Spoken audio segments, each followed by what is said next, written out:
कहानी, बालक आरुणि की ऋषि उद्दोलक बनने की कहानी, है ना। किसने किसने सुनी थी उसमें, मैंने सुनाई थी, किसी को याद है? डुग्गू को पहले हम 2 लगा दें, उसके बाद में डुग्गू बोलना नहीं है। तो पहले जैसे आजकल हमारे यहाँ पे स्कूल होते हैं, हम लोग स्कूल में पढ़ने आते हैं, वैसे पहले पुराने जमाने में गुरुकुल हुआ करते थे। क्या होते थे? बच्चे पढ़ने के लिए कहाँ जाते थे?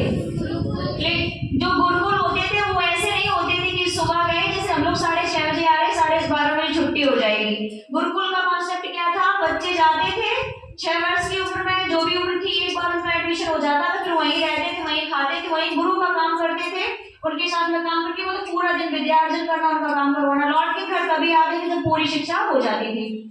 तो जो बालक आरुणि था वो भी गया, एक गुरु देखे, गुरु का नाम था आयुधधौमी। क्या नाम था गुरु का?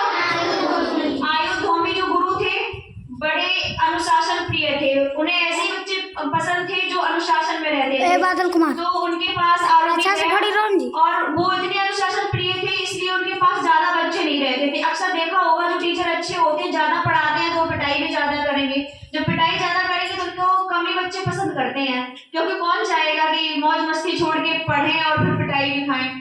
तो सेम कंडीशन जो गुरु थे आयुधधौमी, उनकी भी थी। उनके पास बहुत कम बच्चे थे, उनमें से एक शिष्य था आरुणि। तो एक दिन डेली का उनका वही था, बच्चे तो वहीं रहते थे, आश्रम में ही रहते थे। तो एक दिन बहुत बारिश हुई, तो आयुधधौमी ने आरुणि को बोला कि बेटा जाओ खेत में देख के आओ, खेत का जो पानी है, धान का खेत लगा हुआ है, उसमें पानी बाहर नहीं जाना चाहिए। तो आरुणि जाता है खेत में, देखता है बारिश का पानी, बारिश बहुत तेज हो रही थी, पानी का बहाव बहुत तेज था और पानी निकल रहा था, मेड़ कटी हुई थी।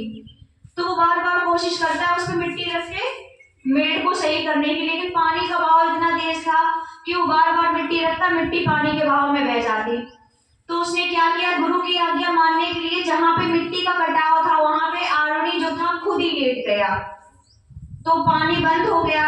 अब रात का समय था, पूरी रात लेटा रहा। रात में तो कोई खेतों में जाता नहीं जो उसे कोई देखता, कोई उसकी मदद करता।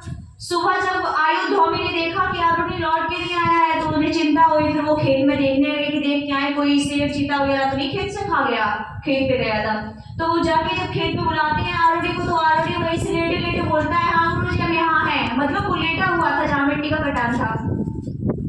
तो गुरु जब देखते हैं आरुणि को कि वाह, मतलब इसने इतनी आज्ञा का पालन किया कि रात भर बरसात के पानी में, भरे हुए पानी में लेटा रहा, तो गुरु उसकी जो गुरु भक्ति थी उससे बहुत खुश हुए और उसको वरदान दे दिया कि तुम्हें बिना पढ़े ही पूरी शिक्षा का ज्ञान हो जाएगा।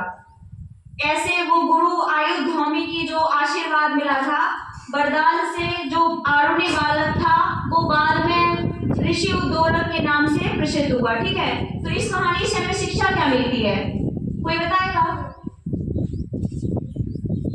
इस कहानी से क्या शिक्षा मिल रही है? हाँ, इस कहानी से हमें यही शिक्षा मिल रही है कि हमें अपने गुरु की, ना केवल गुरु की, मम्मी पापा, कोई भी हमसे बड़ा है, अगर कुछ कह रहा है तो उसकी हमें बात माननी चाहिए।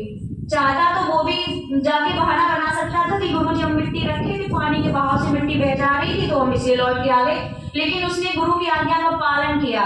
रात भर वो मेड़ की जगह जहाँ मिट्टी रखनी चाहिए थी वहां पानी में लेटा रहा, है ना। तो उसने अपने गुरु की आज्ञा का पालन किया और उसे फल भी मिला। गुरु ने उसे वरदान दे दिया कि तुम्हें बिना पढ़े ही सारी विद्याएं आ जाएंगी।